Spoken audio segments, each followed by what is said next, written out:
que ontem teve a aplicação da Lei Magnitsky, né, sendo estendida aí à esposa do ministro Alexandre de Moraes, assim como ao Instituto Familiar, ao Escritório de Advocacia da Família. Isso tem um peso gigantesco, né? A gente até viu depois Alexandre de Moraes tentando peitar ali os Estados Unidos, né, com uma nota recheada daqueles termos que a gente está acostumado a ver já há muito tempo, né, Lucas, que reforçam a narrativa, falando em soberania, Estado democrático de direito, etc., reforçando toda aquela narrativa aí, querendo, de certa forma, peitar mesmo os Estados Unidos, mas o fato é que agora ele deve ter sentido, né?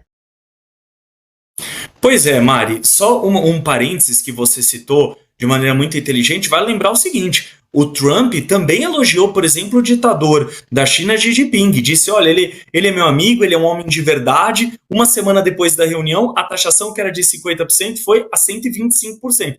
Então, é bom o governo brasileiro, sobretudo Itamaraty, que tem um fantoche hoje, Mauro Vieira, mas quem o comanda é Celso Amorim, aliado histórico de ditaduras sanguinárias aqui na América Latina, não se animar muito. Agora, em relação à Lei Magnitsky, Mari, também não podemos falar que é uma surpresa. Eduardo Bolsonaro e Paulo Figueiredo haviam adiantado isso, não só para nós da imprensa, mas para todo o Brasil. Aqueles que ridicularizaram a participação de Eduardo Bolsonaro nos Estados Unidos, falaram que ele iria lá para fazer hambúrguer, etc., bom, acabou deixando ali a batata assando, né, com o perdão do trocadilho, para o governo brasileiro, sobretudo para essa questão do STF. E agora, Mari, eu me pergunto o seguinte: as sanções não vão retroceder. Quem conhece Donald Trump na mesa de negociação, como o Gui bem colocou, ele é um empresário muito bem sucedido por conta dos seus negócios na iniciativa privada, sabe que ele não vai retroceder, e o governo brasileiro também não vai. No melhor estilo da Suprema Corte corporativista, ninguém solta a mão de ninguém. Veja, o Gui citou aqui, Mari, a questão do julgamento do ex-presidente Jair Bolsonaro.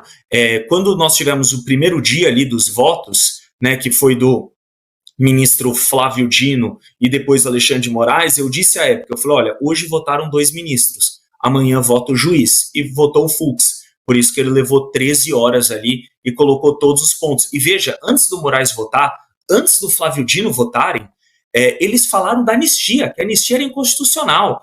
Veja, a anistia não é inconstitucional, é prevista no Tribunal Federal. Quem conhece a sua história sabe, adiante da nossa Constituição, e é o primeiro a rasgá-la, mas veja, não é assunto que compete ao STF. A questão da anistia é completamente um assunto de deliberação do Congresso Nacional e mais nenhum outro poder. Mas a gente sabe, o STF tem um ativismo judiciário muito grande, atropela os outros poderes, faz aquilo que quer. A justiça no Brasil não é mais cega, aquela estátua tem que tirar a venda, tem um lado muito claro, a justiça brasileira, só não vê quem não quer. E em relação às sanções, deve aumentar. E veja, Mari, o que mais me surpreendeu em todas essas sanções não foi nem a questão da esposa do ministro Alexandre de Moraes, mas nós tivemos, por exemplo, o Bessias, como fala ali a Dilma e o Lula, né, o ex-AGU, quem queria tirar, por exemplo, Lula ali da mira de Sérgio Moro à época, para se tornar ministro da Casa Civil do governo